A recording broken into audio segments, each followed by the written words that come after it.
Pemerintahan sekarang ini katanya sih pengen melawan korupsi, janjinya muluk-muluk akan memberantas korupsi. Baru 10 bulan berjalan, seorang wakil menteri tersangkut kasus korupsi. Dia bernama Immanuel Ebenezer Gerungan. Panggilannya Noel, dan meski nama lengkapnya mengandung unsur kata gerung, dia sama sekali tidak bersaudara sama Rocky Gerung. Tapi kalau sekarang di dalam Buin nangis gerung-gerung, wah Jesslyn nggak ngerti. Yang pasti, persepsi publik saat ini bicara Noel dan korupsi. Ibarat kata kayak Gensi sama handphone, lengket mulu, kagak mau lepas. Dulu, ngakunya Noel pada perilaku korupsi. Kayak minyak sama air, dia pengen ngeberantas korupsi, malah mendorong pejabat terbukti korupsi. Dihukum mati aja. Tapi kalau kenyataannya begini, apa dia masih punya pendapat yang sama? Jika dikonfirmasi ke Noel sekarang, pasti ngakunya tak ingat lagi, atau malah menolak hukuman mati karena melanggar hak asasi. Sejuta alibi pasti dia miliki.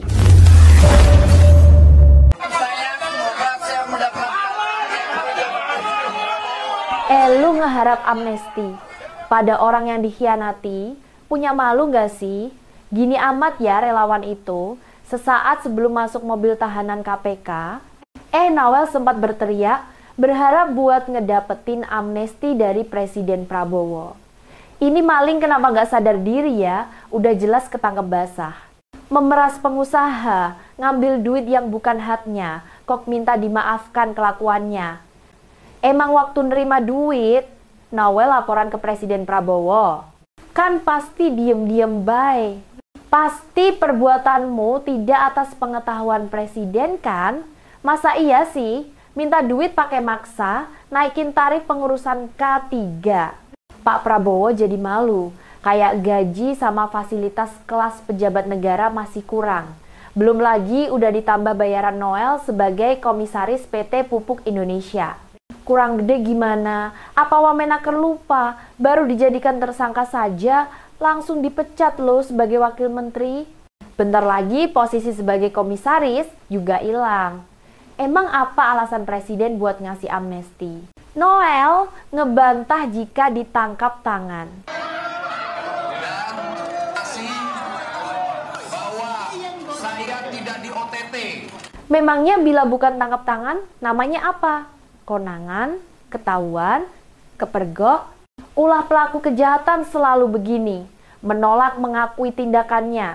Kemarin, setelah keluar dari gedung KPK, nih si Emmanuel bilangnya, dia tidak di OTT, alias tidak ditangkap tangan sama KPK. Kalau begitu, maksudnya ini KPK yang ngebohongi rakyat. Masak iya lembaga sebesar KPK? Tega bener sampai menyebut, bila Wamenaker itu terkena OTT atau terima duit dari pengusaha. Jangan sembarangan membantah Bung Noel.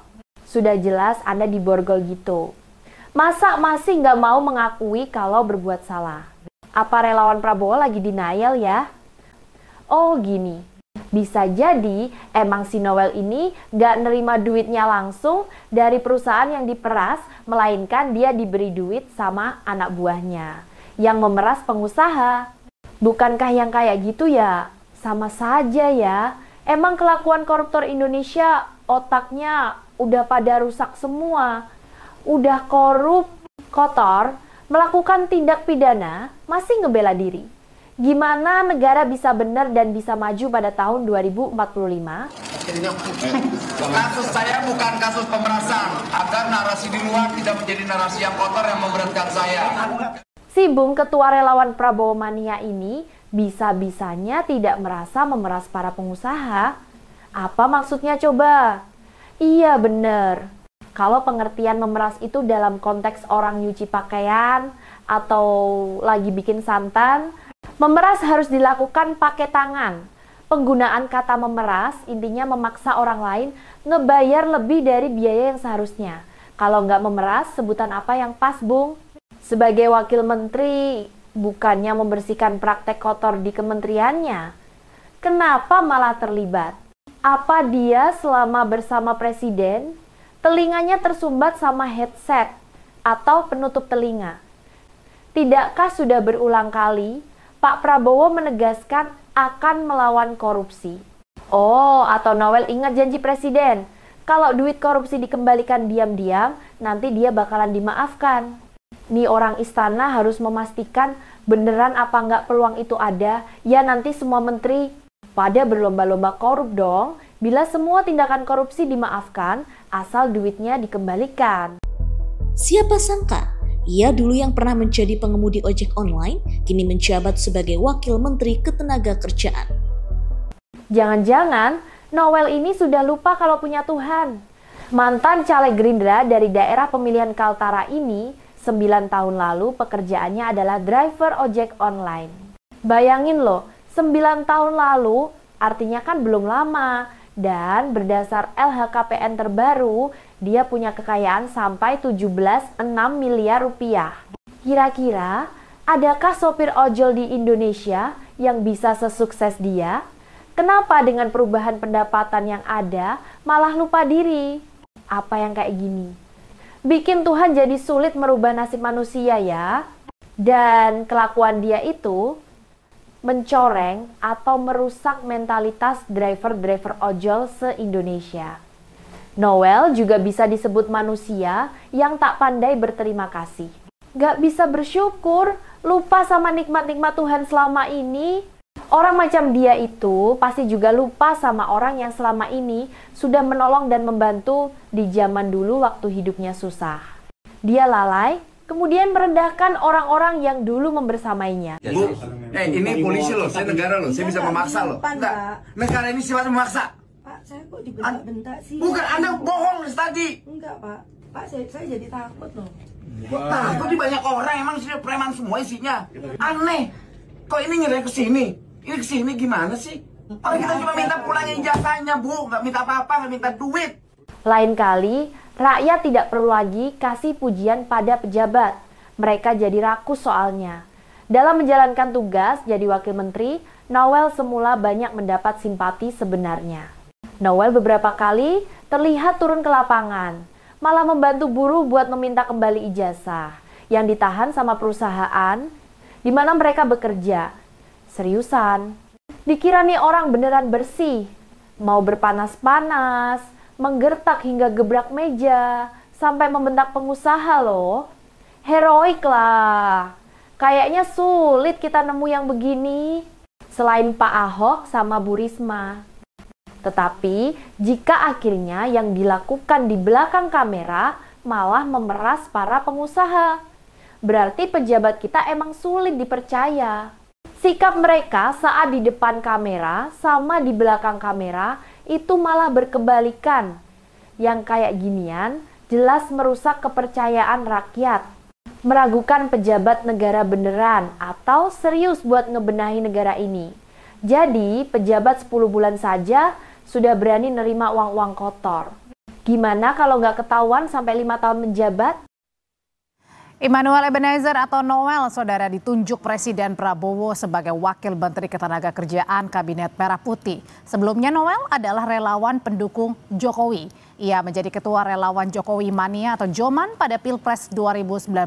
Kemudian di 2024, karena Jokowi tidak bisa maju, Noel mengalihkan dukungannya pada Prabowo Subianto. Tentu masih banyak yang ingat. Kalau dulunya, setidaknya pada 2019, Emmanuel itu seorang relawan Jokowi, dia akan pasang badan apapun kebijakan Jokowi. Sikap mati-matiannya itu berbuah hadiah jabatan komisaris independen di PT Mega Eltra, anak perusahaan pupuk Indonesia. Pengalaman ini beneran dijadikan pelajaran gimana tetap jadi pejabat.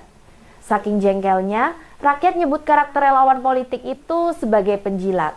Coba kalau pada Pilpres kemarin dia nggak mendekat ke Prabowo, bisa jadi kekayaannya nggak seperti sekarang. Namun justru itu yang menyelamatkan dirinya. Gak rakus, serakah, masih tetap kurang dengan apa yang dimiliki sekarang.